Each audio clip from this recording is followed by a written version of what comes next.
සියලු දෙනාටම දැකසිත පහදවා ගන්නට වැඳ කුසල් දහම් සම්පාදනය කරගන්නට සුදුසු ආකාරයෙන් ඒ කටයුතු නිර්මාණය කරලා තියෙනවා. යම් කිසි කෙනෙක් බුද්ධ ප්‍රතිමා ඉදි කරනවාද බුද්ධ මන්දිරය ඉදි කරනවාද එය සම්බුද්ධ ශාසනය කියවෙන මහා පින්කම් අතර එක් පින්කමක් වෙනවා. ඒ මහා පින්කම් 8ක් මේ සම්බුද්ධ ශාසනයේ දක්වනවා. ඒවා හඳුන්වනවා 8 මහා පින්කම් 8 මහා කුසල කියලා. ඒ 8 මහා කුසල අතර ප්‍රධානම තේමාගෙන මහා කුසලයක් තමයි බුද්ධ ප්‍රතිමා ඉදි කිරීම, බුද්ධ මන්දිර ඉදි කිරීම.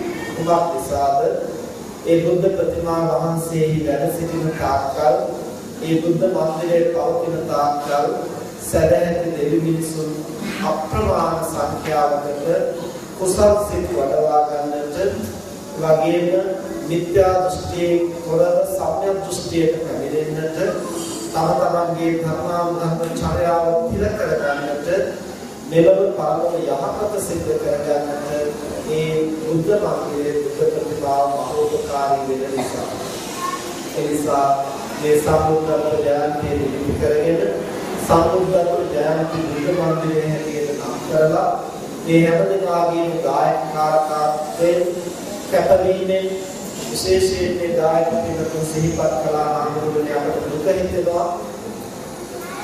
දම්පාල ඥානරත්න හාමුදුරුවෝ මහන්සිය මොනතරම් කැපකිරීමක් කරනවද මේවා ගොඩනගන්නට සමහර වෙලාවට උන්වහන්සේට විවේක ගන්නට නිදා ගන්නට වෙලාවට ගානට වළඳන්නට අවකාශ නැතිව මේවා සඳහා දේශ මහන්සියන ආකාරයේ දුරුහාද අපට මේ රාජකාරී කටයුතු කියන නිසා ගෙදර දොරේ කටයුතු සියල්ලක් පසෙකට දාලා කරන්න නිසා විටින් විට තමයි යටිදී උදව් කරන්න වෙන්නේ. නමුත් අපට දුකෙන්ම ආවෝනේ කරන කැපකිරීම පිළිබඳව කියලා මේ සදහවත් දායකයෝ අපි සමග සිහිපත් කළා.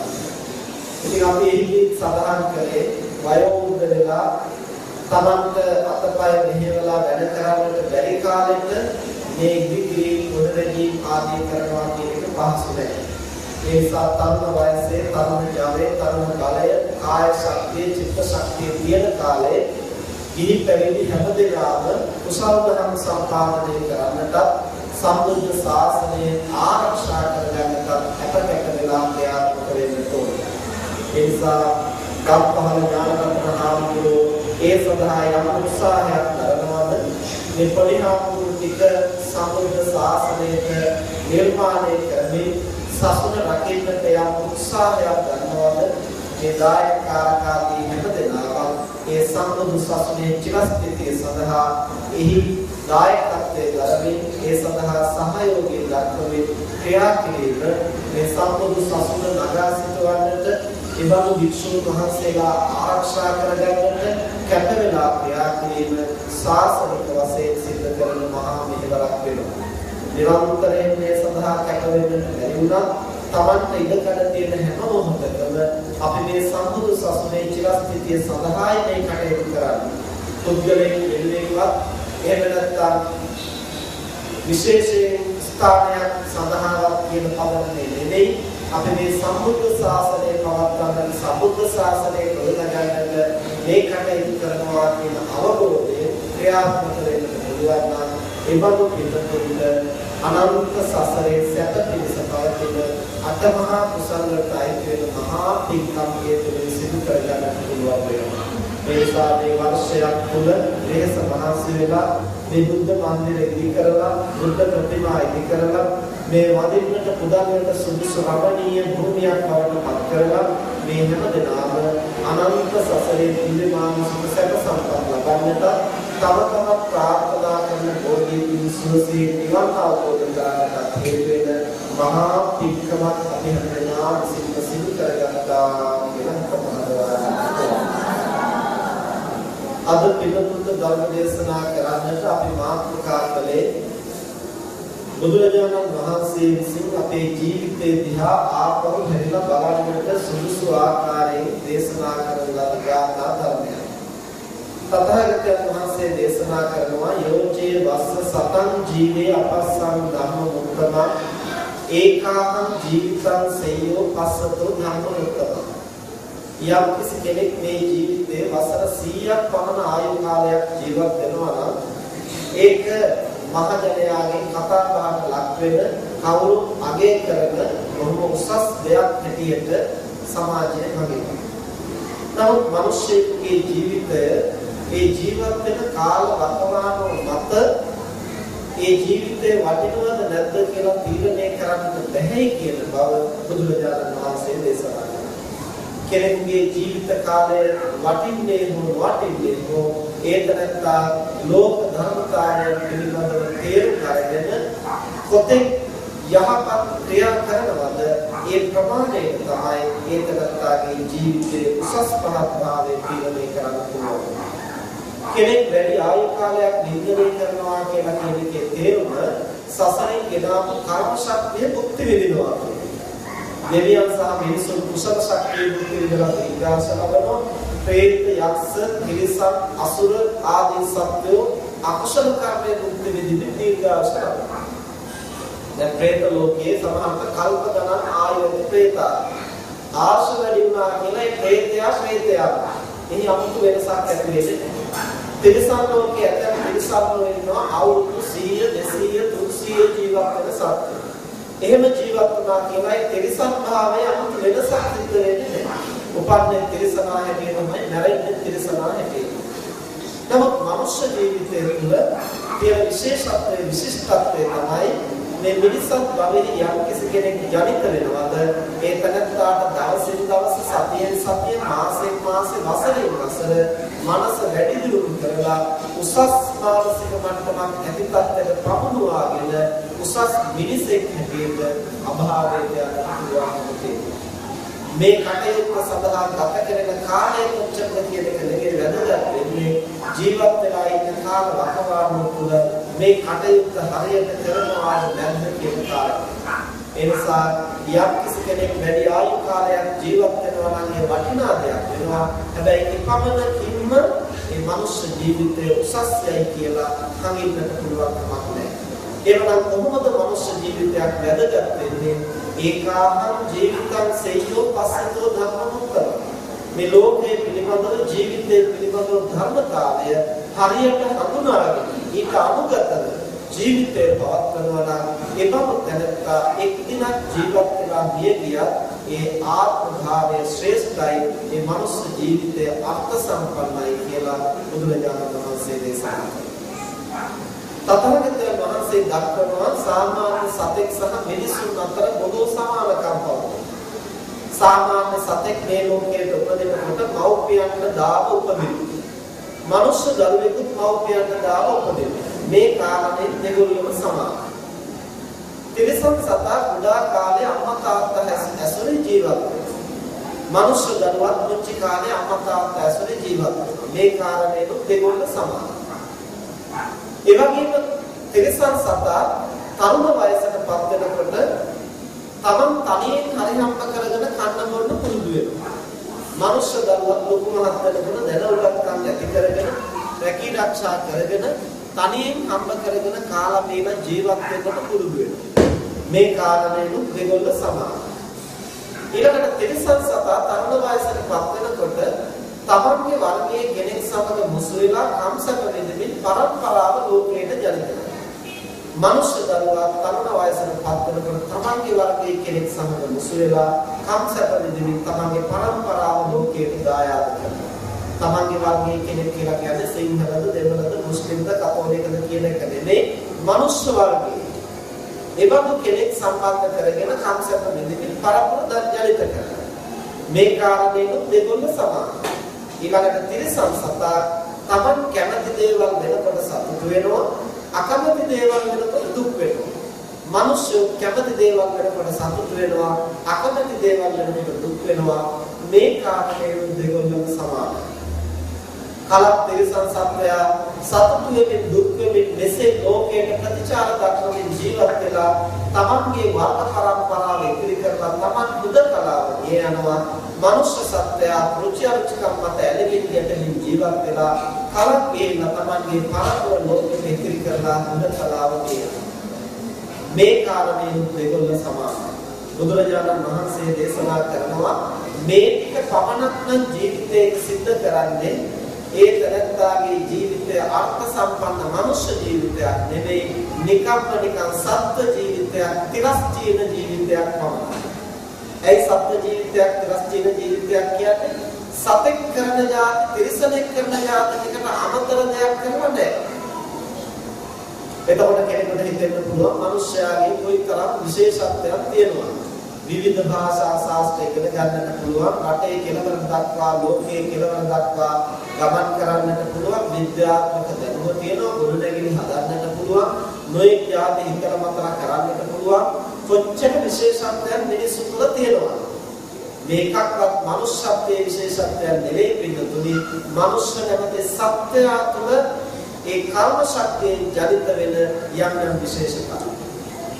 අපි මේ විදිහට ගොඩනැගිල්ලක් හදනකොට ඒ සත්‍යයට ආවේනික විදිහට ගොඩනැගිලි හදනවා.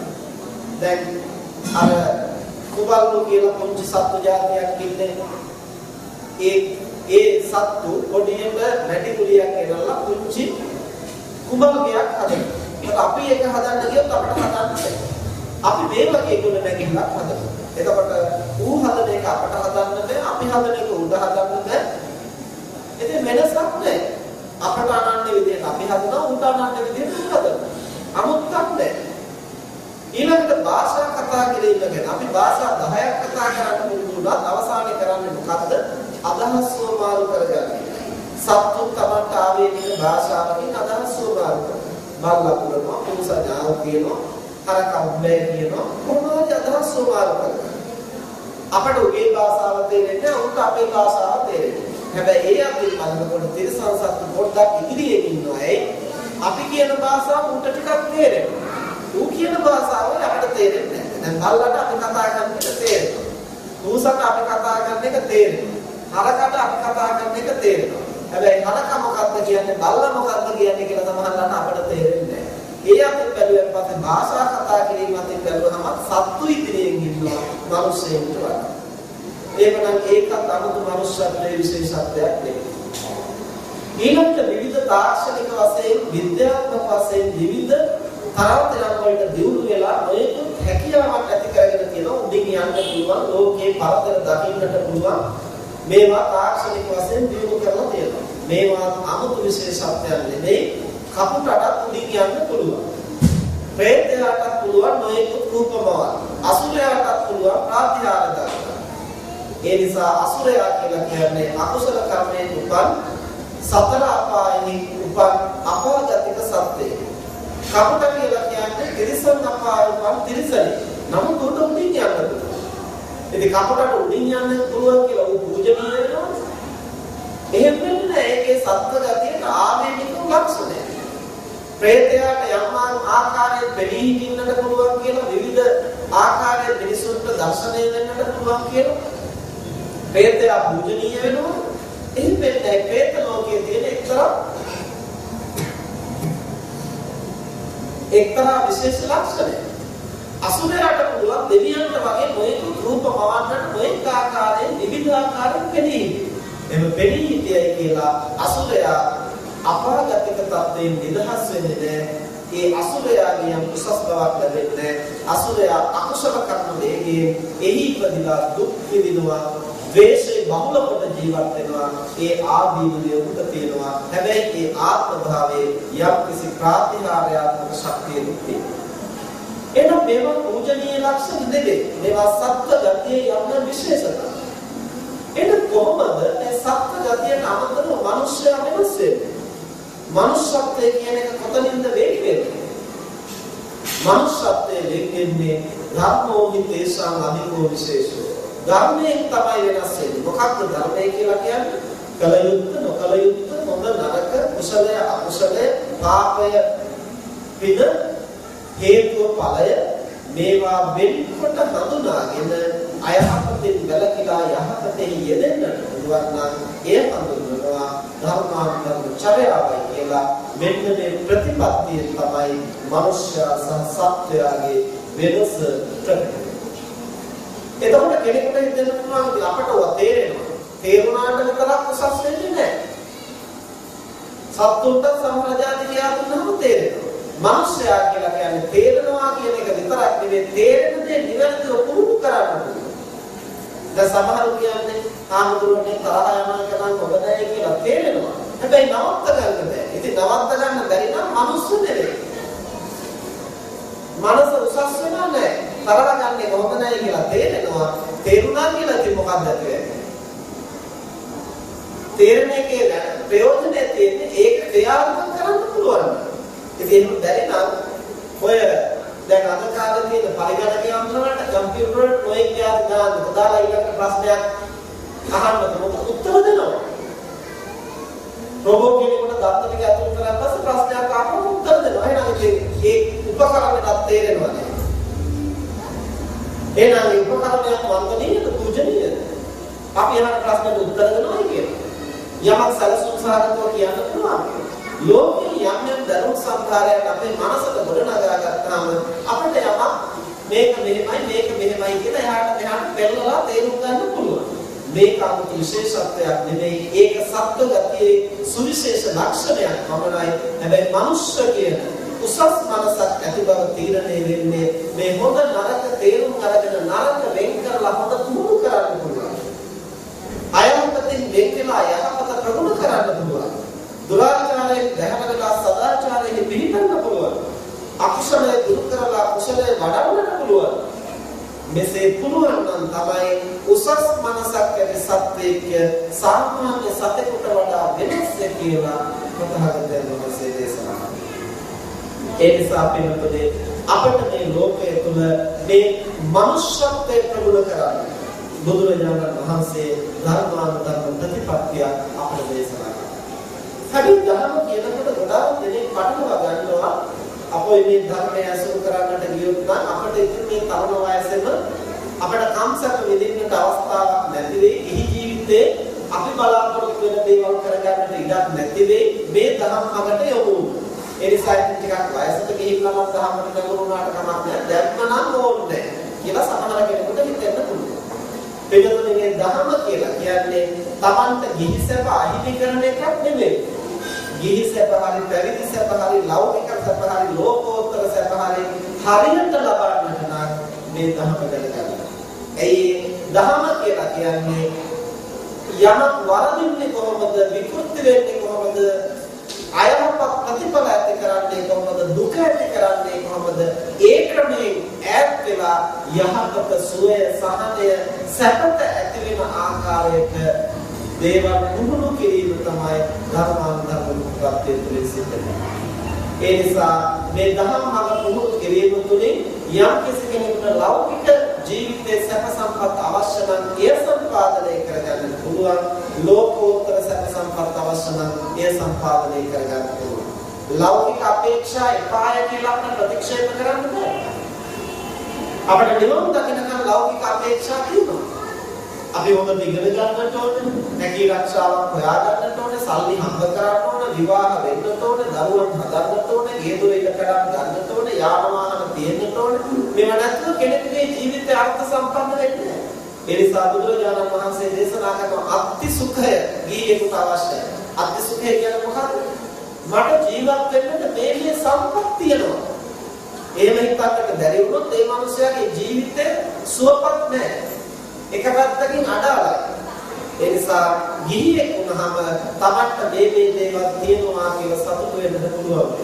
හැබැයි ඒක විතරක් තිබුණාම මනුෂ්‍ය ජීවිතය අර්ථවත්. මට යාන වාහන තියෙනවා, ගේ දොර ඉඩ කඩක් තියෙනවා, දර දාන්න ඉන්නවා, හොඳ බිරිඳක් ඉන්නවා, හොඳ සැමියෙක් ඉන්නවා, හොඳ දරුවෝ ඉන්නවා කියලා සතුටු වෙච්ච භවනට ජීවිතය අර්ථවත් නැහැ. මගේ මනස මම නිවැරදිව පවත්වාගෙන ලෝකය හඳුනාගෙන අයහපතෙන් වැළකීලා යහපතෙහි යෙදෙනවා කියන කාරණය හරියට තෝරගෙන ගන්න පුළුවන් නම් පුහුණු කරන්න පුළුවන් නම් අන්න ඒ දෙපැත්තම සම්පාදනය වෙනකොටයි ජීවිතයක් අර්ථ සම්පන්න. ඒ නිසා අපට පුළුවන් වෙන්නට ඕනේ භෞතික සම්පත්තිය සහ ආධ්‍යාත්මික ගුණ සම්පත්තිය කියන දෙපසින් පෝෂණය වෙන ජීවිතයක් තමයි අංග සම්පූර්ණ මනුෂ්‍ය ජීවිතයක් හැටියට හඳුනා ගන්න පුළුවන්. තවත් ක්‍රමයකින් කියනවා නම් නැවැත්ම සහ පැවැත්ම කියන අංශ දෙකම පුහුණු කරන්නා වූ කෙනෙකුගේ ජීවිතය තමයි අංග සම්පූර්ණ මනුෂ්‍ය ජීවිතයක් කියලා කියන්නේ. නැවැත්මයි පැවැත්මයි කියලා කියන්නේ නැවැත්ම කියලා කියන්නේ විමුක්තිය සඳහා කළ යුතු දේ. අපේ මනසේ පහළ වෙන ක්ලේශ ධර්ම, පාප ධර්ම, අසත් ධර්ම හඳුනාගෙන ටික ටික දුරු කරන්නට, ප්‍රහාණය කරන්නට දීලකේ. පැවැත්ම සඳහා ප්‍රතිපදාවයි කියලා කිව්වේ තමන් ලෝකයේ තුල කරන්නට ඕන දේවල් හඳුනාගෙන ක්‍රියාත්මක. තමන් වෙනුවෙන්, බිරිඳ වෙනුවෙන්, සැමියා වෙනුවෙන්, දරුවා වෙනුවෙන්, අම්මා තාත්තා වෙනුවෙන්, ඥාතියා වෙනුවෙන්, ගම රට වෙනුවෙන්, ලෝකයේ වෙනුවෙන්, මනුෂ්‍ය වර්ගයා වෙනුවෙන්, සමාජම වෙනුවෙන් තමන්ට කුමක් කළ හැකිද? ඒකල හැකි දේ, කළ යුතු දේ සොයලා බලලා මුහුණු කරන්න උත්සාහවත්. මේ දෙපස්සම සමබරව ගෙනියන්නට. එහෙම ගෙනිච්චොත් තමයි මධ්‍යම ප්‍රතිපදාවයි කියලා සඳහන්. එතකොට පැවැත්ම තුළ විතරක් අපි හිරුණොත් අපට විමුක්තිය හිමි වෙනවා. නැවැත්ම ගැන විතරක් කල්පනා කරලා පැවැත්ම නොසලකා හරින්නට ගියොත් දෛනික ජීවිතයේ අරුමුදමත් වෙලා අපි කඩාගෙන යනවා. ඒකට පැවැත්මක් නැහැ, නැවැත්මක්. ඒ නිසා බුදුරජාණන් වහන්සේ දේශනා කරනවා මේ ලෝකයේ තුල කොච්චර කාලයක් ජීවත් වෙනවද කියන එක නෙවෙයි වැදගත් වෙන්නේ. ජීවිතය ගැන, ලෝකය ගැන කෙබඳු දැක්මකින්ද කටයුතු කරන්නේ. භාග්‍යවතුන් වහන්සේ දේශනා කරනවා මේ ලෝකයේ සෑම දෙයක්ම ක්‍රියාත්මක වෙන මූලික සිද්ධාන්තයක් තියෙනවා. ඒ මොකක්ද? හේතුඵල නැමැති ධර්මණයයි. හැම දෙයක්ම සිද්ධ වෙන්නේ කොහොමද? හේතුවක් ඇතුවයි. හේතුවක් ඇතුවයි ප්‍රතිඵල ගොඩ නැගෙන්නේ. ඒ නිසා යමක් හානිය පිණිස පවතිනවා නම්, යමක් විපත පිණිස පවතිනවා නම්, යමක් දුක පිණිස පවතිනවා නම්, යමක් අනර්ථය පිණිස පවතිනවා නම් ඒවා හඳුනාගෙන දැකලා කරන්නට තරම් අපි ශක්තිමත් වෙන්න. මේ සඳහා බුදුවරු අපට පැහැදිලි මඟක් දේශනා කරනවා පියවර 4කින් යුක්ත. ඒකට අපි කියනවා මොකක් කියලාද? චතුරාර්ය සත්‍යය. චතුරාර්ය සත්‍යය කියලා කියන්නේ මොකක්ද? ඕනම ගැටලුවක් निराකරණය කරන්නට තියෙන නොආදින පිළිවෙල. මේ ලෝකේ මොන ප්‍රශ්නයක් හරි මේක මේ විමුක්තිය සඳහා කාරණයක් විතරක් නෙමෙයි.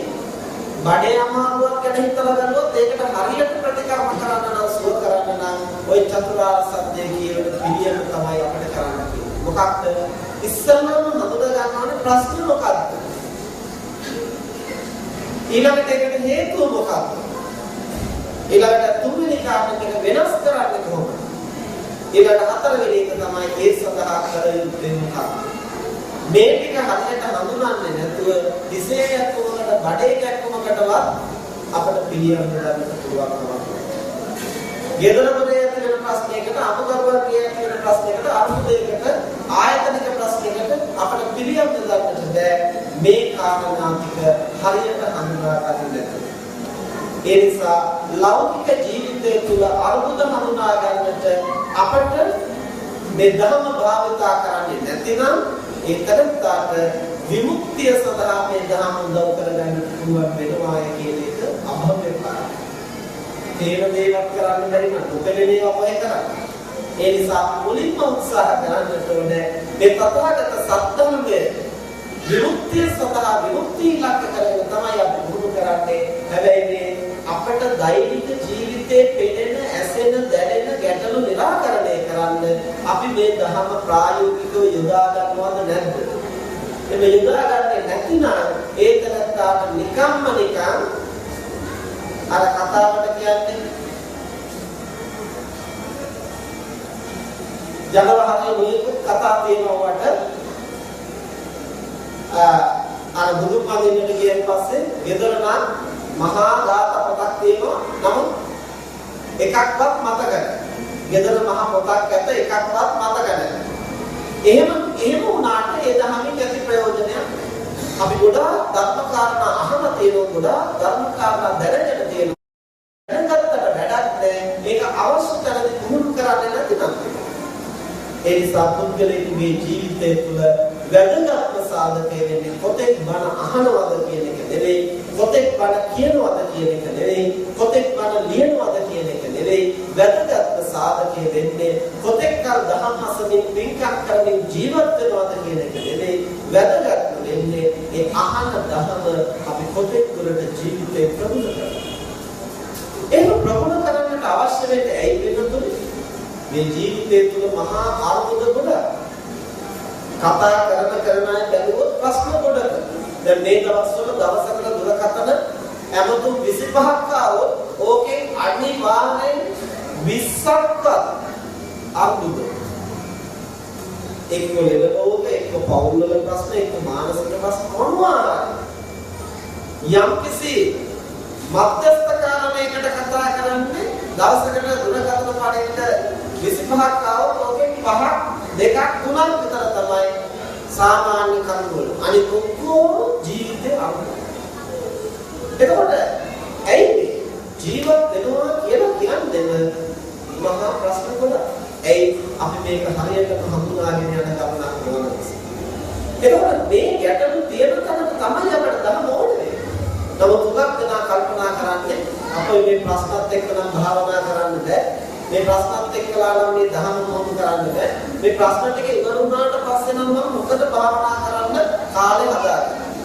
මේ අනුමුත ටික නැවතුණාට පස්සේ නම් මේ ප්‍රශ්න ටික නිරාකරණය වුණාට පස්සේ නම් මම හොඳට වෙන් වෙලා දහම් මතපද කියන්නේ මම ධර්මයටම යොමු වෙනවා. ඒක හරියට මේ ලෙඩේ සනීප වුණාට පස්සේ නම් මම හොඳ බෙහෙත් වඩියක් බොනවා කියනවා වගේ කතාවක්. බෙහෙත් වඩියක් බොන්නට ඕන වෙන්නේ ලෙඩේ තියෙන නිසා. ලෙඩේ හොඳ වුණාට පස්සේ ආවල් දෙකද බෙහෙත්. ඒ නිසා ධර්ම අවශ්‍ය වෙන්නේ අර්ථද ගැටළු ප්‍රශ්න තියෙන තැනටයි. ගැටළු නිරාකරණය කරන්නයි බුදුහාමුදුරුවෝ ධර්ම දේශනා කළේ. ගැටළු නැත්තම් මොකටද ධර්ම? ගැටළු නැත්තම් මොකටද නිවන?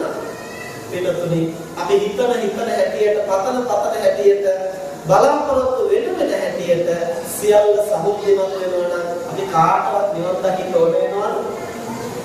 මොකටද නිවන් දකින්නවද? මේ ඉන්නේ කොහොමද? හැමදේම කොහොමද සිද්ධ වෙන්නේ? මෙහෙම හිතෙන්නේ නැද්ද?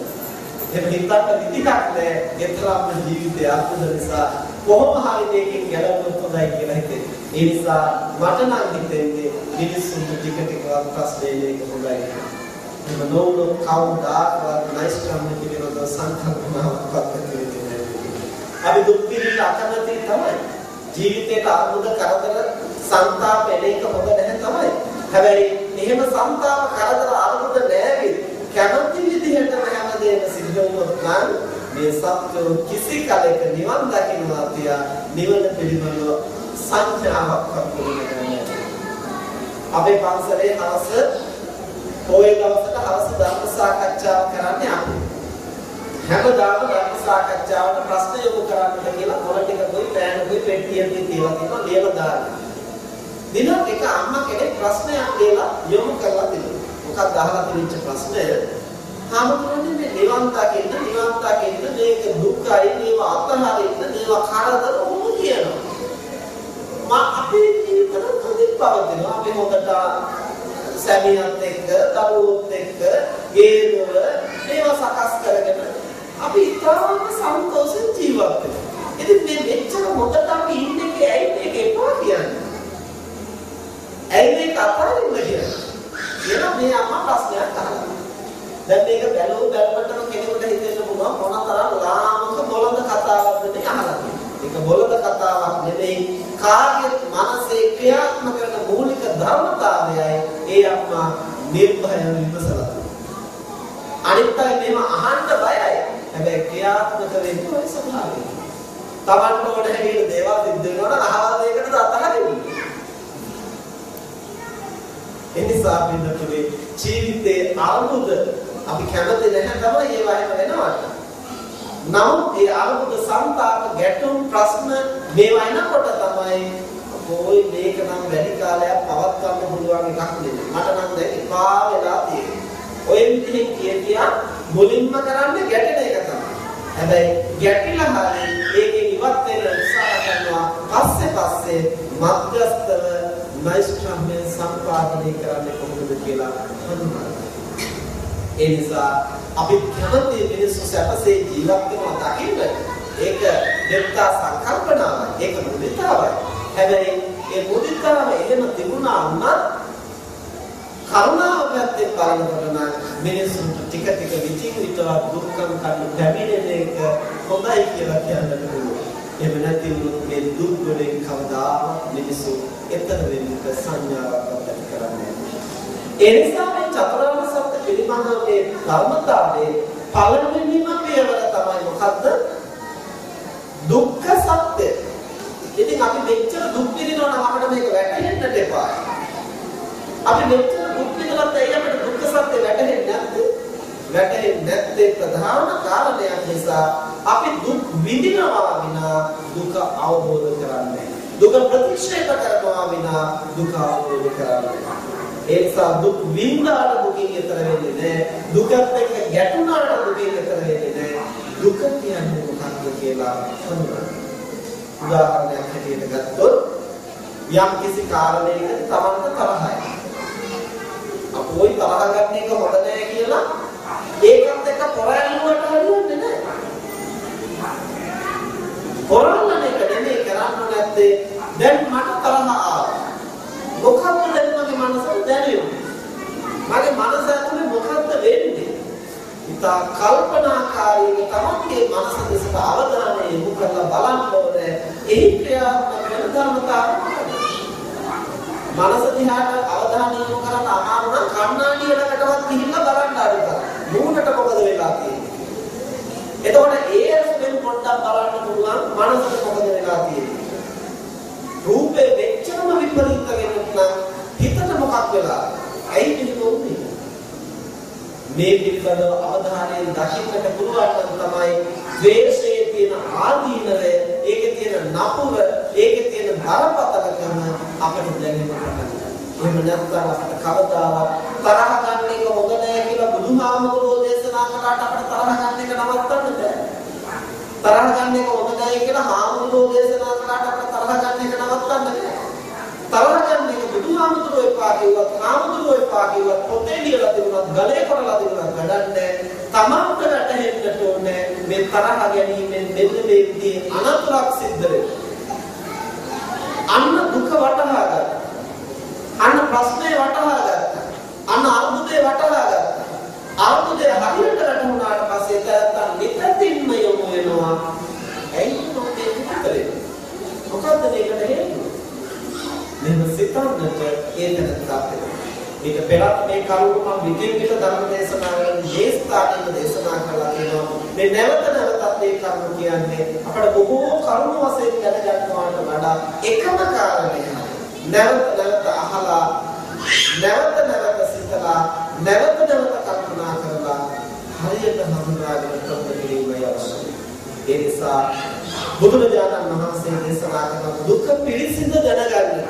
දුක පිළිසිඳ දැනගන්නවා කියලා කියන්නේ අවබෝධය මොකක්ද, ප්‍රශ්නේ මොකක්ද කියලා හරියටම අවධානය යොමු කරලා බලන්නට. රාගසිතක් ඇති වුණොත් මොකක්ද මේ රාගසිත? මොකක්ද මේ මනසට වෙන්නේ? ඒකත් එක්කලා ඇලෙන එකවත් ඒක ප්‍රතික්ෂේප කරන එකවත් නෙමෙයි වෙන්නේ. මේ මොකක්ද මනසට වෙන්නේ කියලා හොයනවා. ඒක හරියට දැනුවොත් තමයි තමන්ට දැනෙන්නේ මොකක්ද වෙන්නේ. ඒක හරියටම පෙනෙන තාක්කල් ඒක බැහැ කරන්නේ. එක් වික්ෂුන් වහන්සේ නම උන්වහන්සේ ඊටම සැදැහැසිතින් සසුන්ගත. නමුත් උන්වහන්සේ බොහෝම රාගාධික චරිතයක්. මුළු ජීවිත කාලෙම උන්වහන්සේ භාවනා කරන්න කියලා කොච්චර උත්සාහ කළත් මනස ඒකාග්‍ර වෙන්නේ නැහැ. අර සමාධි මනෝභාවයයි නැවත නැවත මනසට කැඩිලා පීඩායි. වසර ගණනාවක් මුළුල්ලේ උන්වහන්සේ බෞද්ධ වඩන්නට උත්සාහ කළා. ඒ ගත් හැම උත්සාහයක්ම අසාර්ථක. දිනක් උන්වහන්සේ කල්පනා කළා මෙහෙම මහානගම් පුරනවට වැඩිය හොඳයි එක්ක සිවුරු වලලා යන්නට ඕනේ නැත්නම් දිවිනසා. සිවුරු වලලා යනවා කියන එක ගැන උන්වහන්සේට සතුටක් ඇති වෙන්නේ නැහැ. මොකද කබලෙන් ලිපට වැටෙන්නයි යන්නේ. ඒ නිසා සිය දිවිනසා ගන්නවා ඇරෙන්නට වෙන විකල්පයක් නැහැ. අවසානයේ උන්වහන්සේ කල්පනා කළා මේක දූෂිත මානසික සිවුර දරාගෙන ඉන්නවට වැඩිය හොඳයි මම දිවිනසා ගන්නවා. දිවිනසා ගන්නට හිතනකොට උන්වහන්සේට කල්පනා වුණා දැන් මැරිච්ච ගමන් ආයෙ ඊළඟට උපදිනවනේ කෙලෙස් නැසරනේ. එහෙනම් උපදින තැන හොඳ තැනක් කරගන්නට කරපු කුසලයක්වත් සිහි කරගන්න. මගේ සීලය ගැනවත් කොහොමද කියලා මෙනෙහි කරලා බලන්න ඕනේ කියලා තමන් වහන්සේගේ සීලය ගැන ගැඹුරින් මෙනෙහි කරලා බලනකොට උන්වහන්සේ දුටුවා කොච්චර මනස රාගයෙන් ව්‍යාකූල වුණත් තවත් සිල්පද බිඳගෙන නැහැ. සීලය පළමු කරගෙන නැහැ. ඒ මනෝභාවයන්ට වහල් වෙලා ක්‍රියාත්මක වෙනා නැහැ. හැබැයි මනසේ සියදහස්වර සරාගී අරමුණු ඇවිත් තියෙනවා. ඒකේ මනස කෙලසිලා තියෙනවා. හැබැයි මනසේ සීලය බිඳගෙන ක්‍රියාත්මක වෙලා. මෙහෙම දකිනකොට මනසේ ලොකු සාර්ථකයක් ඇති වෙනවා. මගේ සීලය පිරිසිදුනේ. මෙහෙම දැකලා මනසේ කල්පනා කළා එහෙනම් දෙවිනසා ගන්නට කලින් තව එකපාරක් උත්සාහ කරලා බලන්න ඕනේ මගේ මනසේ මේ මතුවෙන රාගසිත පාලනය කරගන්න පුළුවන්. එහෙම හිතලා උන්වහන්සේ කල්පනා කළා අමුසොරකට ගියෝ මලමිනියක් දිහා බලාගෙන මේ කයේ තියෙන අසාරත්වය අසුබ බව මෙනෙහි කරන්නට පුළුවන්. ඒ නිසා උන්වහන්සේ සොහොන් පිටණයකට ගියා. ඒ කාලේ අද වගේ පිළි බලන්නේ නැහැ. තර ගෙනින් කැලේ දාලා සප්පු කාලා තැන් වල හිස් කවල් ඇට කැබලි තැන් වල මස් වැදලි වැස්ස වැහැලා කුරු වෙලා වණු නලියනවා නැස්සෝ හැමතැනම සීසීකට ළඟට කිට්ටු වෙන්න බෑ දුර්ගන්ධය. උන්වහන්සේ කොහොම අමාරුවේ ඒක දරාගෙන ටික අර සෝන ගඳට ගියා. මොකද මේ අසුභ සංඥාව මනසට පතු කරගන්න. මේ විදිහේ උන්වහන්සේ මේ සෝන පිටකේ නැදට යනකොට අර විවිධ මල කඳන් අතර උන්වහන්සේ දැක්කා අර සත්තු කාලා විකෘති නොවිච්ච සම්පූර්ණ මල කඳක් තියෙනවා. ඒ මල කඳ තනි කරම ඉදිමිලා ඕජාව වැగిරෙනවා, තනි කරම පහු නලියනවා. මැස්සෝ වහලා පිළිපිලා.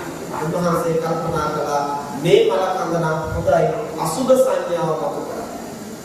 එහෙම හිතලා උන්වහන්සේ ටික වෙලාවක් ඒ දිහා බලාගෙන හිටියා. ඉන්නකොට උන්වහන්සේට දුර්ගන්ධය ඔක්කාරට එන තරමට මේකේ පිළිකුල බලා ඉන්නට බැරි තරමට. නමුත් උන්වහන්සේ අමාරුවෙන් හරි මේ වගේ නේද මගේ ශරීරයක් කියලා මේ පිළිකුල් බව නැවත සිතට ගන්න උත්සාහ කරනවා. මේ විදිහට ටික වෙලාවක් අසුබය වඩද්දී එකවරට මේ අර මලකඳේ උන්වහන්සේ දැක්කා දිගට කෙස් රොදක් තියෙනවා. දිගට කෙස් රොදක් කියන්නේ කාගේද මලකඳ? කාන්තාවකගේ මලකඳ. මේ කාන්තාවකගේ මලකඳක් කියන සංඥාව දැනෙනකොටම අර ඔක්කාරයෙන් පිළිකුල කොහෙන් ගියාද දන්නේ නැහැ. අර දුර්ගන්ධය කොහෙන් ගියාද දන්නේ නැහැ. අර අප්‍රසාදය කොහෙන් ගියාද දන්නේ නැහැ. ගත සිත යට කරගෙන සුපුරුදු රාගයේ මනසින් මතුවෙනවා. දැන් උන්වහන්සේ වඩන්නට කිය අසුභයයි සිද්ධ වෙන්නට යන්නේ වෙනත්. ඊට පස්සේ උන්වහන්සේට හිතා ගන්නට දැන් මොකද කරන්නේ? දැන් නැවත අසුභයෙන් මෙනෙහි කරන්න හැදුවා කොහොමවත් අසුභ සංඥාවක් එන්නේ නැහැ. රාග සංඥාවම එන්නේ. පස්සේ උන්වහන්සේ අසුභය වඩන එක පැත්තකින් තියලා ළඟ තිබිච්ච ගහක් යට වාඩි වුණා.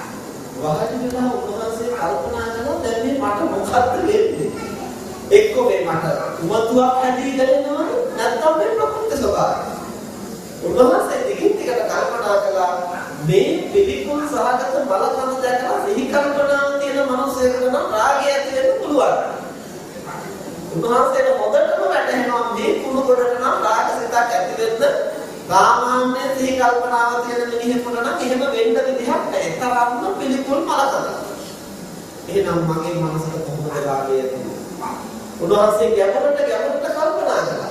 කල්පනා කරනකොට තමයි උන්වහන්සේ මෙතෙක් මුදුටු රහසක් දැක්කේ මනස තුළ. ඒ මොකක්ද? ඇත්තටම මේ රාගසිත ඇතිුනේ මේ මලකඳ සම්බන්ධව නෙමෙයි. කොහොමද සම්බන්ධ? මේ මලකඳෙන් ගත්ත කෙස්වල විතරයි. ඉතුරු ටික කොහෙද? කමක් කැමති ස්ත්‍රී රූපය. මෙතන ස්ත්‍රී සංඥාව විතරයි ගත්තේ. ඉතුරු ටික ඔක්කොම මැවුනේ කොහෙන්ද? තමන්ගේ මනසේ. එවනම් මේ රාගසිත ඇති වෙන්නේ මේ මනකඳ සම්බන්ධව නෙවෙයි. තමන්ගේ මනසේ මැවෙනා වූ ස්ත්‍රී රූපයට ස්ත්‍රී සංඥාව. මෙහෙම දකින්නකොට උන්වහන්සේට කල්පනා වුණා මේ රාගසිත මොනතරම් අන්ධද මොනතරම් අඳුරුද මේ වමන යන්නට තරම් එන මේ දුර්ගන්ධය සම්පූර්ණයෙන් යට කරලා එක්තරා ප්‍රියශීලී ස්වභාවයක් ඇති කරගන්නවා. මේ නැස්සෝ වමන පණෝ නලියන මේ කුණු වෙන මේ මල කතෙහි මේ අප්‍රසන්න බව යට කරලා ප්‍රසන්න බව ගොඩනගනවා. මේ මානසික මුලා කරන මේ මනෝභාවයට වහල් වෙලා නේද මෙච්චර කාලයක් මම මේ ලෝකයේ තුල රැඳිලා ජීවත් මේ අනන්ත සසරේ මේ රාගය තුලින් ඇති කරපු මේ වංචාවට නේද මම රැඳිලා තියෙන්නේ. ඇත්තටම මම මේ අඳුන් කරලා තියෙන මෙච්චර කාලයක් ලෝකෙට කියලා හිතුවට ලෝකේ එක කැලලයි යන්නේ ඉතුරු ටික ඇතුලෙන් යනවා. ඒ ඇතුලෙන් මවා ගන්න එකත් එක්කලා ඉන්නේ දැනෙන්නේ. අනිත් හැම ක්ලේශ ධර්මයක්ම තමයි. අපි ගැටෙන්නේ තමයි පිටින් ගන්න ආවලා මෙහෙම කිව්ව නිසා ගැටුනේ කියලා තමයි අපි කියන්නේ. හැබැයි ආවලා කිව්ව එකෙන් ගන්න එක කෑම. ඉතුරු ටික කොහෙද? ඉතුරු ටික අපි කතන්දරේ ගොතනවා. ගොතලා ඒකත් එක්කයි අපි තරහගන්නේ. ඒකත් එක්කයි අපි දැනෙන්නේ. ඒකයි අපට අධාර ගන්නද. අර මනුස්සයා කිව්ව එක නම් කිව්වා එතන ඉවරයි. ආයෝක කොච්චර හරි මේ ප්‍රතිලාව දිදී අපේ කනට ඇහෙන්නේ නැහැ. ඉතුරු ටික කොහෙද? ඉතුරු ටික අපි මනසින් මවාගෙන අමුතු රාගය, ද්වේෂය, ඊර්ෂ්‍යාව, ක්‍රෝධය මේ හැම මනෝභාවයක්ම හැම ක්ලේශ ධර්මයක්ම අවසානයේ හටගන්නේ ලෝකය නිසා නෙමෙයි. ලෝකයේ එක් සංඥාවක් ගන්නවා. ඉතුරු ටික අපේ මනස ඇතුළේ ඉන්න අපි ප්‍රතිනිර්මාණය කරනවා. මේ මනස තුළින් ගොඩනැගෙන මේ මායාවට රැවටිලා නේද මම මෙතෙක් කාලයක් මේ පැටලිලා හිටියේ. මේ මනස මොනතරම් වංචා සහගතද, මේ රාගසිත මොනතරම් වංචනිකද කියලා දකින්න කොටයි උන්වහන්සේ රාගය කියන්නේ මොකක්ද කියලා හරියටම දැක්කේ. එසේ දකින්න කොටම අඳුර ඇතිකන ආලෝකයේ වැටිලා මනමින් ප්‍රකට වෙන්නාසේ ආලෝකයේ වැටුණු තර අඳුර සැනකින් අතුරුදහන් වෙන්නාසේ මෙතෙක් උන්වහන්සේගේ මනසේ තිබුණු අඳුර මුලා සම්මුලින්ම අපරස වෙලා උන්වහන්සේ සිහින් කෙලෙසුන සාර්ථකත්වයට පත් වුණා. මෙතෙක් කාලේ උන්වහන්සේට රහත් වෙන්න බැරි වුණේ මොකක් නිසාද? උන්වහන්සේ මෙච්චර කල් මහාන වෙලා හිටියා. භාවනා කරන්නත් උත්සාහ කළා. රාගසිතක් තිබුණා. මේ ඔක්කොම තිබිලා උන්වහන්සේට ඒ රහත් වෙන්න බැරි වුණා. මෙච්චර කාලයක් කලේ අනුන් කියනවට වෙනම රාගය හොඳ නැහැ කියලා අයින් කරන්න වෙහෙසිච්ච එක. මෙතෙක් කාලයක් උන්වහන්සේ රාගය හොඳ නැහැ කියන්නේ බුදුහාමුදුරුවෝ දෙසුව නිසා. වෙන කවුරුවත් කිව්ව නිසා. හැබැයි උන්වහන්සේට දැනෙලා නැහැ. දැනෙලා නැති තාක්කල් මේක ඇතුලේ දැනෙනවා. මේකේ නපුර, මේකේ ආදීනව, මේකේ කිරුට, මේකේ අනුර Tamanට නොදැනෙන තාක්කල් තමන්ගේ මනසේ මේක බැහැරට ආන්නේ නැහැ.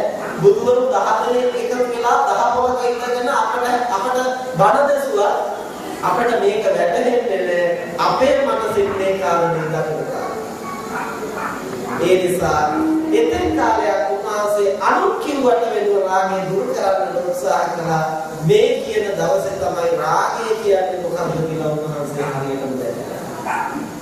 ඒ වැක්ක ගමන්ම සියල්ල අතුරුදහන් වුණා. උන්වහන්සේ ක්ලේශයෙන් මිදුණා. ඒ වුණාම අපට වැදගත් වෙන්නේ දැක්කා.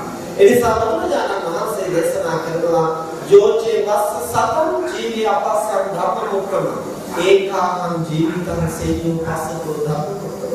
මේ ජීවිතේ පිළිබඳව, මනස පිළිබඳව, ලෝකයේ පිළිබඳව ධර්මතාවය හරියට දකින්න නැතුව අවුරුදු 100ක් ජීවත් වුණත් වැඩක් නැහැ. හරියට මේ ධර්මතාවයන් දකින්නට පුළුවන් නම් එක දවසක් ජීවත් වෙලා මැරිලා ගියත් ඒ ජීවිතය අර්ථසාර්ථකයි. ලෝක ස්වභාවය, මනෝභාවය නිවැරදිව හඳුනා ඒ බඳු මනුෂ්‍යත්වය අර්ථසාර්ථකයි. එනිසා බුදුරජාණන් වහන්සේ දේශනා කරන මේ මනසේ පහළ වෙන මේ ව්‍යාකූල බව, මේ මුලාව මේක හරියට හඳුනා ගන්න. මේක ලෝකේ වැරද්දක් නෙවෙයි. මේක ඇතුළේ සිද්ධ වෙන පටලැවිල්ල. ලෝකේ ප්‍රශ්නත් අපට ඒකට බලපානවා. හැබැයි ලෝකේව උදව් කරගෙන ඇතුළතේ මේ ආත්මය අපි මත කරගන්නවා. මම හිතන්නේ මම පෙර දිනක තවත් ධර්ම දේශනාවකදී කියන්නටත් ඇති අර සිතුල් පවුලේ නාමඳුනම තෘතීය ධානය උපදවාගෙන හිටියාම උන්වහන්සේ දිගු කලක් ධාරණා කරලා බොහොම වෙහෙස මහන්සියලා තෘතීය ධානය දක්වා උපදවා ගන්නවා. දිනක් උන්වහන්සේ ගල්ලේ බවුම් වඩනකොට ඇහෙන්නට පටන් ගන්නවා. මේ මනට අමුකම් දෙකේ ඉන්නකොට උන්වහන්සේට කල්පනා වුණා ගීතයක් වගේ. ගීතයක් වගේ කියලා හිතනකොට දැන් මේක ගීතයක් වගේ ඇහෙන්න පටන් ගන්නවා. ඊපස්සේ උන්වහන්සේට හිතුණා මේක අසවල් ගීතයක්. අසවල් ගීතය කියලා හිතුවට පස්සේ ඒ ගීතයමයි ඇහෙන්නේ. ඊට පස්සේ උන්වහන්සේට ටික වෙලාවක් මේ ගීතයට අහුම්කම් දීගෙන හිටියා. පස්සේ උන්වහන්සේට කල්පනා වුණා මේ ගීතය නම් ගායනා කරන්න පිළිමිකට හඬක් නෙමෙයි. ඒක කාන්තාවක්. ඊට පස්සේ උන්වහන්සේට ඇහෙන්නට ගත්ත කාන්තාවක් විසින් මිහිරි කටහඬින් මේ ගීතය ගායනා. ඊට පස්සේ උන්වහන්සේ කල්පනා කළා මේ තුන මිහිරිකට ගයන්නට මේ කාන්තාව මොනතරම් ස්වරූපී කෙනෙක් වෙන්නද? දැන් උන්වහන්සේට රූපයක් ලැබිලා පෙන්නන්න පටන් ගත්තා. දැන් උන්වහන්සේ ගීතයක් අහනවා, හඬක් බුද්ධ විඳිනවා, රූපයක් දකින්නවා. ඇසින් දැකීම කියන මේ දෙපසින් මේ ඔක්කොම කොහෙන්ද ලැබෙන්නේ? මනසින්. මනසින් ශ්‍රවණයයි දර්ශනයයි දෙකම බුද්ධ විඳිනකොට දිගු කලක් ධානයෙන් යටපත් කරගෙන හිටපු කාමරාගය සැනකින් මතුවියා. මතුවියේ උන්වහන්සේගේ ධානය අහෝසි වුණා. උන්වහන්සේ ධානයෙන් පිරිමුණා. මනස වික්ෂිප්ත. මනස වික්ෂිප්ත වුණාට පස්සේ කොහොමවත් මේ තත්ත්වය තවදුරටත් දරාගෙන ඉන්නට බෑ. කවුද මේ කාන්තාව කියලා බලන්නට යන්න හිතුවා. උන්වහන්සේ වාඩි වෙලා හිටපු තැනින් නැගිටලා එළියට ගියා. එළියට ගියාම ගීතය ඇහෙන්නේ. ආයතනට බලන්න ආයත ගීතය. ආයත එළියට ගියා. ආයත ඇතුළට මේක වරක් ඇතුළට වරක් එළියට ගියා. එළියටයි ඇතුළටයි ගිහිල්ලා ඇවිදින් එහෙම කීප වරක් බලනකොට උන්වහන්සේට හිතා ගන්නද දෙන්න සද්දේ පිටිපස්සෙවත් කවුරු හරි ඉන්නවද කියලා ගල්ලෙන්නේ පසුපසට උන්වහන්සේ ගිහින් බලනකොට ඈතින් ඉන්න ලංගැල්ල උන්වහන්සේ වැඩ සිටි ගල්ලෙන්නේ පිටුපස ගලේ වැදිලා හීන් සිදුරකින් හීන් හඬක් නගාගෙන නමාගෙන අහක තියෙන මුලගාන නිසා උන්වහන්සේ කාන්තාවක් මවාගෙන සින්දුවකුත් අහලා මනසෙන් මුක්ති විඳලා ධානයෙන් උත්තිරීලා ඔක්කොම ඉන්නවා. එතකොට කොහෙන්ද මේ කොහෙන්ද මේ මුක්ති විඳින්නේ? මේක තමයි අපේ මනසේ ඇති කරන වැරද්ද. එහෙනම් අපි බාහිර ලෝකයෙන් එක් දෙයක් ගන්නවා. පොඩි දෙයක් ගන්නවා. ඒ පොඩි දෙයක් අරගෙන ඉතුරු ටික සම්පූර්ණයෙන්ම අපි මනසේ නිර්මාණය. ද්වේෂයත් එහෙමයි. වීර්යයත් එහෙමයි. මේ හැම කෙලෙස් ධර්මයක්ම අපේ මනසට අප විසින්ම නිර්මාණය කරගන්නවා බාහිර ලෝකයේ එක් සංඥාවක්. බුදුරජාණන් වහන්සේ දේශනා කරන මේ ධර්මතාවය හරියට හඳුනගන්න. මේක හරියට දැක්කොත් තමයි මෙන්න දුක, මෙන්න ප්‍රශ්නය, මෙන්න මේක නිර්මාණය වෙන්නේ.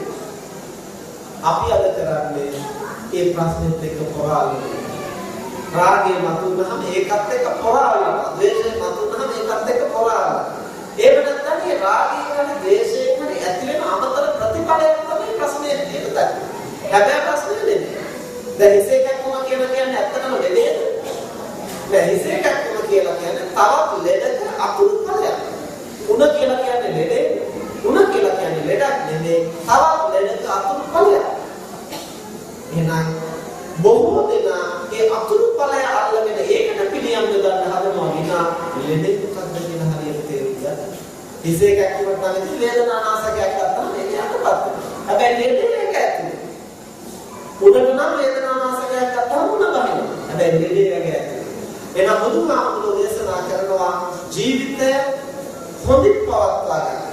ලෞකිකවත් ලෝකෝත්තරවත් අර්ථවත් කරගන්නට නම් ප්‍රශ්නේ තියෙන්නේ කොතනද කියලා හරියට දුක මොකක්ද? ප්‍රශ්නේ මොකක්ද? චතුරාර්ය සත්‍යයේ පළමුවෙනි පියවර තමයි ප්‍රශ්නේ කොතනද තියෙන්නේ මොකක්ද ප්‍රශ්නේ කියලා හරියට තේරෙන්නේ. ඊට පස්සේ වන්නට ඕනේ හේතු මොනවද? හේතු මොනවද කිව්ව ගමන් අපිට ඉතින් අහල පහල තියෙන හේතු තමයි අපි අල්ලගන්නේ. මේක නිසා තමයි රාගය මතුනේ. මේ පත්තරවල යන්නේ නිසා තමයි අපේ රාගය වැඩෙන්නේ. මේ රූපවාහිනිය යන්නේ නිසා තමයි රාගය වැඩෙන්නේ. මේ ඉන්ටර්නෙට් එකේ යන්නේ නිසා තමයි රාගය වැඩෙන්නේ. ඕකෙන් ලෝකේ හැම ගහන්න හදනවා එතනින්ද. ලෝකයෙන් යම් කිසි සහදායකත්වයක් ලැබෙනවා තමයි.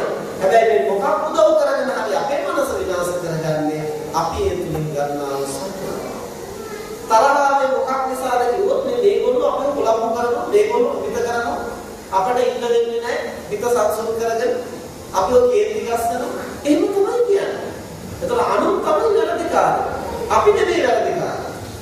තමන්ගේ වරද අනුන් පිට පටවලා හිතන තාක්කල් තමන්ගේ දෝෂය දැකලා තමයි හදාගන්නේ.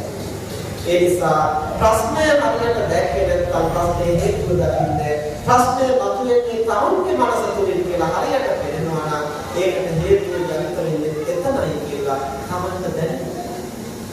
හරියට හේතුව දැක්කොත් තමන්ට ප්‍රත්‍යක්ෂ වෙනවා මේක වෙනස් කරන්න පුළුවන්. මොකක්ද වෙනස් කරන්න ඕනේ? එකපාරට සියල්ල නසන්න පුළුවන් කමක් නැහැ. දැන් සමහරව තීරණ ගන්න මම අද ඉඳන් තරහ ගන්නෑ. හිතලා බලන්න පුළුවන්ද? ඒක පුළුවන් නම් ඉතින් හොඳයි. නමුත් එහෙම ප්‍රතිපදාවක් නෙවෙයි බුදුහාමුදුරුවෝ දේශනා කරන්නේ. අනුපූර්ව ප්‍රතිපදා. අනුපූර්ව ප්‍රතිපදා කියන්නේ ඉන්න තැන ඉඳලා ප්‍රමාණිකව ටිකෙන් ටික වැඩෙන්නට පුළුවන් ප්‍රතිපදා. වැඩි යුතු ප්‍රතිපදා. එවලතෝ මේ මොන දේවල් මම අද ඉඳලා මෙහෙම කරන්න අපි කරන කටයුතු නම් අපිට යම් දේවල් නවත්තන්න පුළුවන්. මම අද ඉඳලා සිගරට් බොන්නේ නැහැ කියලා කෙනෙකුට හිතාගත්තොත් ඕන්න මලක් කරන්න පුළුවන්. අද ඉඳලා මම මත්පැන් බොන්නේ නැහැ. එහෙම දෙයක් අපිට එකවර හිතලා පාලනය කරන්න පුළුවන්. හැබැයි මනසේ පහළ වෙන මනෝභාවයන් එහෙම එකවර හිතලා කප්පාදු කරන්න පුළුවන් කමක් නැහැ. ඒක ටිකෙන් ටික පුරුදු කරන්න. තරහයින එක නවත්තන්න කොහොමද තරහයින අවස්ථා ගණනාවම කරන්නේ? තරහ ඇති වෙලා දුක් විඳින කාලය කොහොමද අඩු කරන්නේ? ඒ හිතන ස්වභාවය කොහොමද ටිකෙන් ටික වෙනස් කරන්නේ? එහෙම විවිධ උපක්‍රම තුළින් ඒ සඳහා ක්‍රමෝපායන් අපි ප්‍රගුණ කරන්න ඕනේ. මෙන්න මේ විදිහට පුරුදු පුහුණු කරන තැනත්තාට තමයි ඇත්තටම ධර්මයෙන් ප්‍රායෝගික පණ ලබන්න පුළුවන්. අද කාලේ හිමයි නැතුවා නෙවෙයි. අද කාලේ මේ කියන ධර්ම හැබෑවටම ප්‍රශ්න කරලා ප්‍රයෝජන ලබනවා. මේ මෑතකදී කර්ම වෛද්‍යවරේ අපි මොකක්ද කියනවා ආමුදුනේ වහන්සේගේ බඩක් අහලා මම වටිනා කාරණයක් ඉගෙන ගත්තා. මම මේ ජීවිතේ ප්‍රායෝගිකව පුහුණු කරනවා. ඇත්තටම වටිනවා. මම ගොඩක් ප්‍රතිඵල ලබලා තියෙනවා. කොහොම නෙමෙයි එතුමා කිව්වේ. ආමුදුනේ නියම කාරණයක් මම තේරුම් ගත්තා. ඒක නම් මානව වැඩක්. ඒක නම් හරිම කුසල වැඩක්. කොහොමද එතුමා කිව්වේ? මම මොකක්ද මානව වැඩේ? පස්සේ එතුමා පැහැදිලි කළා ආම්දුනේ අර වහන්සේ කිව්වේ අනිත්කේ බඩිනකොටත් ඕනනම් සතුටින් ඉන්න පුළුවන්. අනිත්කේ බඩිනකොට තරහ ගන්නේ නැතුව එයා බඩින එකත් එක්ක පැටලෙන්න යන්නේ නැතුව මගේ මනසට දැන් මොනවද දැනෙන්නේ? මට මොනවද හිතෙන්නේ? මට දැනෙන්නේ මේකට කේන්ති ගන්න නැතුව ඉන්න. මගේ මනසේ දුර්වලකම හඳුනා ගන්න මේක නේද හොඳම අවස්ථාව. මම කොච්චර ධර්මයේ මෙතෙක් ප්‍රගුණ කරලා තියෙනවද? මට කොච්චර දරා ගන්න ශක්තිය තියෙද? මගේ මනස කොච්චර කැළඹෙනවද? මේ ටික දැනගන්න මේකයි සුදුසුම අවස්ථාව කියලා තේරුම් අරගෙන අනිත් එක්කෙනා කියන වචනත් එක්ක පැනලි යන්නේ නැතිව තමන්ගේ මනස දිහා බලන්න පුළුවන් නම් අපිට ධර්ම රසය ලබන්නට පුළුවන්. අපිට සතුටින් මේ අවස්ථාව පාරමිතා පුරන්න සන සම්පත්තියක් කරගන්න පුළුවන්. ආමුදුනේ මම ඒක අත්හදා බැලුවා. ඇයි එතුමාට අත්හදා බලන්න ඕනේ? එතුමා වැඩ කරන රෝහලේ එතුමාට ඉහළින් ඉන්න ප්‍රධානියා අධික කේන්තියක් ඉදිරියේ පොඩි දෙයක් කෑ කරනවා බලන්න. ඉතින් මේ තරුණ වෛද්‍යවරයා රැකියාවට යනකොට ඉතාලම අප්‍රසන්නව තමයි හැමදාම යන්නේ. කොයි වෙලේ මොනවා කරනවද දැනුණා. දැන් මේ කාරණේ හඳුනාගත්තට පස්සේ ඔහු කල්පනා කළා දැන් මෙච්චර කාලයක් මම තරහගත්තා කියලා ලොක්ක හැදුන්නේ නැහැ. ලොක්ක හැදුනේ නැහැ මම හැදුනේ. එතකොට ප්‍රධානියා හැමදාම බලනවා මම හැමදාම දුක් විඳිනවා. මේ දෙකේ වෙනසක් කරන්නේ. ඒ නිසා මේ ආම්තුලෝ කිව්ව වැඩේවත් පොඩ්ඩක් පුහුණු කරලා බලන්න ඕනේ කියලා එතුමා පොඩ්ඩක් උත්සාහ කරලා බලලා තියෙනවා. අන්තිමට එතුමා කියනවා ආම්තුලේ හරිම පුදුම කාරණයක්. ටික දවසක් මේක පුහුණු කරනකොට ඉස්සර මම හරිය අප්‍රසාදයෙන් වැඩට ගිය දැන් නම් මට වැඩට යනවා කියන එක ලොකු සතුටක්. මොකද මට හැමතිස්සෙම කරන්න වැඩක් තියෙනවා. මගේ මනසට මොනවද දැනෙන්නේ කියලා හොයන්න. ඒ නිසා ආමුදුනේ බණින් නැති වෙලාවට මට සතුට වෙනවා මම අද නම් වැරද්දක් කළේ නැහැ කියලා. හැබැයි දැන් මට බණිනකොට සතුටක් ඇති වෙනවා. මගේ මනස ගැන දකිනකොට මගේ මනසේ පාවෙන මනෝභාවයන් දකිනකොට මට මේක මනස පුහුණු කරන්න අවස්ථාවක් කියලා දකිනකොට බලින මොහොතට මම සතුටයි. ආමුනේ ඒක නම් හරියම පුදුම ක්‍රමයක්. ඒ තරම්ම ප්‍රායෝගිකයි කියලා එතුමා තමන්ගේ අත්දැකීම. එතකොට එහෙම කියලා හිතා එතුමා එක ප්‍රශ්නයක් මගෙන් අහනවා. හැබැයි හම්බුනේ මොහොත ඉවසන්න කියන පස්සේ නිකන් අනින් මිනිස්සු අපේ ඔළුවට අත හොදන්න ගන්න ඉන්නේ. මම කිව්වා ඒකත් වටිනා ප්‍රශ්නයක්. අන්න එතන තමයි නැවැත්ම සහ පැවැත්ම කියන දෙකක් ගැන මම කතා කරන්නේ. නැවැත්ම කියන්නේ තමන්ගේ මනසේ පහළ වෙන ආවේගය නවත්ත ගන්න ඕනේ. හැබැයි පැවැත්ම සඳහා එතනට අවශ්‍ය විදිහට කටයුතු කරන්න. අපි ඉවසනවා කියලා ලෝකෙකට පෙන්නන්න ගියොත් ඉතින් අනිත් අය ගෝණීනකෝ කරයන්න තමයි දැක්කේ. ඒ නිසා ඒක අනිත් අයට පෙන්නන්න ඕනේ. එතනට රළු වෙන්න ඕන නම් රළු වෙන්න ඕන. කෑ ගහන්න ඕන නම් කෑ ගහන්න ඕන. දරුවන් හදනකොට ඒ දරුවන්ට බනින්න ඕන නම් බනින්න ඕන. ගහන්න ඕන නම් ගහන්න ඕන. දරුවක් කරන්න ඕන නම් දරුවක් කරන්න. එහෙම නැත්නම් කොහොමද ළමයි හදන්නේ? එහෙම නැත්නම් කොහොමද බෝලවලවද? ඒක තමයි අවශ්‍යයි. හැබැයි තමන් හිතනවා කරගන්නවා කියන එක ඒකට අවශ්‍ය කාරණයක්. ඒක වැඩි කොටසක්. ඒක තමන්ගේ දුර්වලකම. ඒක තමයි වෙනම වළක්වගන්න. ඒ නිසා හිතනක් කරගන්න එක වළක්වා ගැනීම නැවැත්ම පිළිබඳව ප්‍රතිපදාවයි. දැනට අවශ්‍ය විදිහට කතා කිරීම, ප්‍රයත්න කිරීම පැවැත්ම පිළිබඳව ප්‍රතිපදාව. මේ දෙපස්සම හරියට කරගෙන ගියේ නැත්නම් එක පැත්තක් කිලින්නේ. දැනට සුදුසු හැටියට කතා කරන්න වැඩ කරන්න බැරි වුණොත් ඉතින් රස්සාව නැති කරගන්න. අනුන්ගේ කුණු ඔක්කොම අදින්නයි වෙන්නේ. ඒ නිසා එහෙම ලෝකේ පවතින්නත් බැහැ. හැබැයි හිතවලක් කරගන්න එක පාලනය කරගන්න බැරි වුණොත් රස්සාව කරන්න ගිහින් නිකන් දැවිලා කාලේ නැහෙන්නටයි වෙන්නේ. ඒක ප්‍රයෝජනවත් නැහැ. ඒ නිසා මෙලව පරලොව නසාගන්නේ නැතිව මේ ධර්මතාවයන් ප්‍රගුණ කරලා විමුක්ති මඟ සම්පාදනය කරන්නේ කෙසේද? ඒ අතරතුරේ පැවැත්ම සඳහා අදාළ ධර්මතාවයන් ප්‍රගුණ කරන්නේ කෙසේද කියලා මේ නැවැත්ම සහ පැවැත්ම පිළිබඳව මේ ධර්මානුධර්ම ප්‍රතිපත්තිය හරියට ප්‍රායෝගිකව පුහුණු කරන්න පුළුවන් නම් ජීවිතයේ ඕනෑම ආයුධයක් ගෑගන්නට මේ චතුරාර්ය සත්‍ය අපට පාදක කරගන්න පුළුවන්. ගැටලුව මොකක්ද? එහි හැබැයි හේතු මොකද? ඒ වෙනස් කරන්නේ කොහොමද? ඒකට මම මොකක්ද කරන්න බැහැ. මේක දෛනික ජීවිතයේ හැම ප්‍රශ්නයකම මේක නිවන් දකින්නට විතරක් නෙවෙයි. ඕනම ගැටලුවක් ඕනම ආයුධයක් හරියට විසඳනවා නම් විසඳන්නට පුළුවන් එකම ක්‍රමය ආර්යයන් වහන්සේලා විසින් පවා අනුමත කරපු ප්‍රශස්ත ක්‍රමය. ඒ නිසා මේකට ආර්ය සත්‍යයි ආර්ය ධර්මයයි කියලා කියනවා. මේ පියවර හතරකින් යුක්ත නිසා චතුරාර්ය සත්‍ය ධර්මය කියලා හඳුන්වනවා. ඒ නිසා බුදුරජාණන් වහන්සේ දේශනා කරන්නේ අපි අවුරුදු 100ක් ඇලෙමින් ගැටෙමින් කර්ම බුද්ධ විදිමින් ජීවත් වුණාය කියලා මේ මනුෂ්‍ය ජීවිතය අර්ථවත් වෙන්නේ නැහැ. ඒක නිකන් සතෙක් ගත කරන ජීවිතයක් වගේ.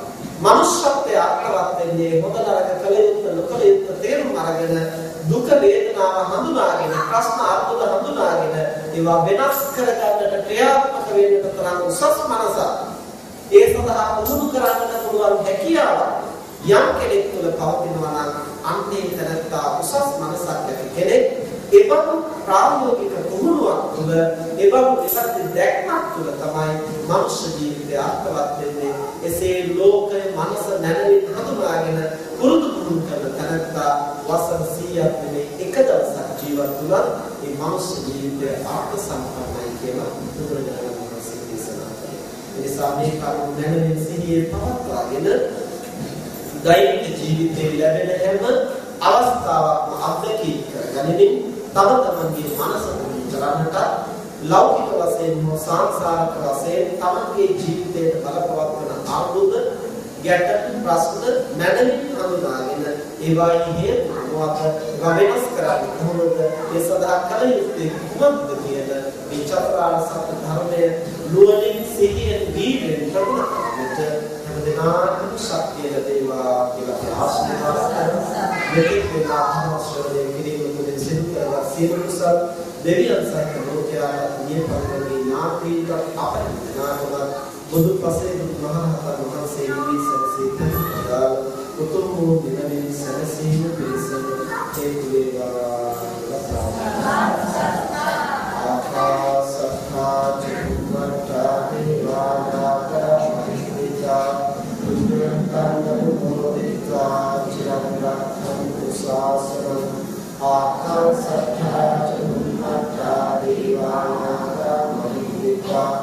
पुण्यंता अनुमोदित्वा चिरंगाभ्यंतु देशनं आकाशट्ठा च पुण्यंता देवानागा महित्विका पुण्यंता